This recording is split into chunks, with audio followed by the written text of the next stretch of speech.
You know, it seems that every local town has their own town vagrant, or town drunk, if you will. Well, in a small town, you know who that person is normally.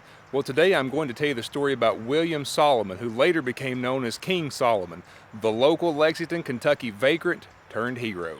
We are in Lexington, Kentucky at the Lexington Cemetery.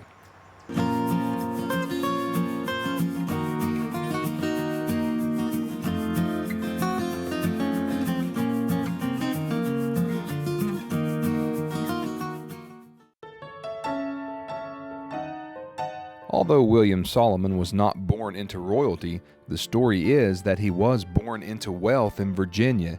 He eventually made his way to Lexington, Kentucky, where he began to establish his reputation, for better or for worse.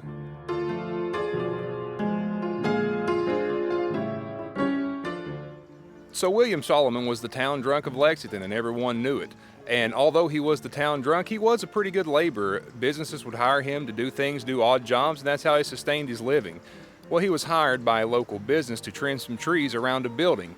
Solomon, being as he was, he took a break and enjoyed some strong drink.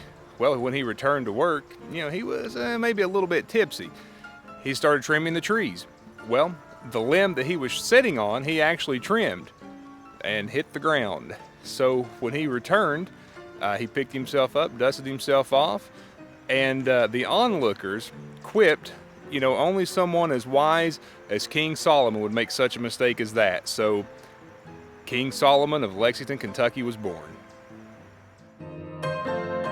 So during this time period in Lexington, Kentucky, if you were a repeat offender vagrant, a judge could order you to be auctioned and sold as an indentured servant. And this happened to Mr. Solomon. He was actually at one time auctioned off and purchased. And I believe the sum was, I've read different accounts, but one figure placed it about 50 cents he was sold for.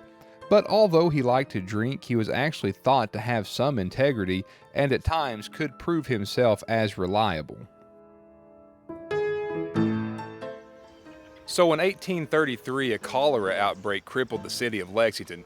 Many fled the city and many died.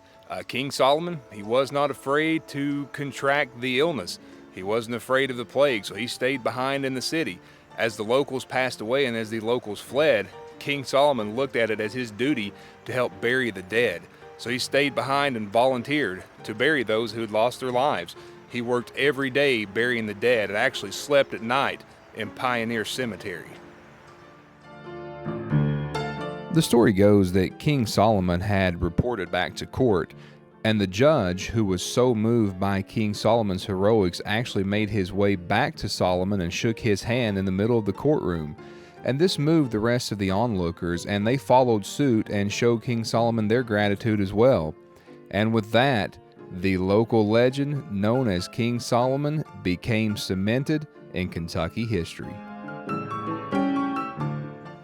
And I know we have heard of this stuff before, an unlikely hero who just rose to the occasion. That's what King Solomon did. But if you're wondering how King Solomon was surrounded by the plague and the cholera and all the death and survived, I'll tell you.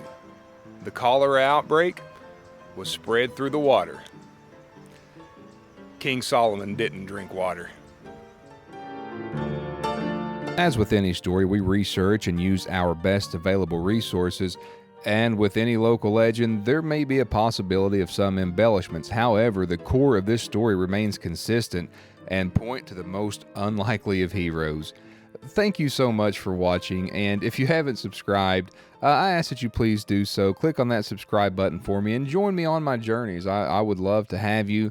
You can also check me out on Facebook and on Instagram by searching for WhitDocs, and please comment on the video below and let me know what you think about the story of King Solomon. We've had a lot of growth on the channel here the past month or so, and it means more than you all really will ever know. I really appreciate that. Thank you again for watching. I would love to hear from you.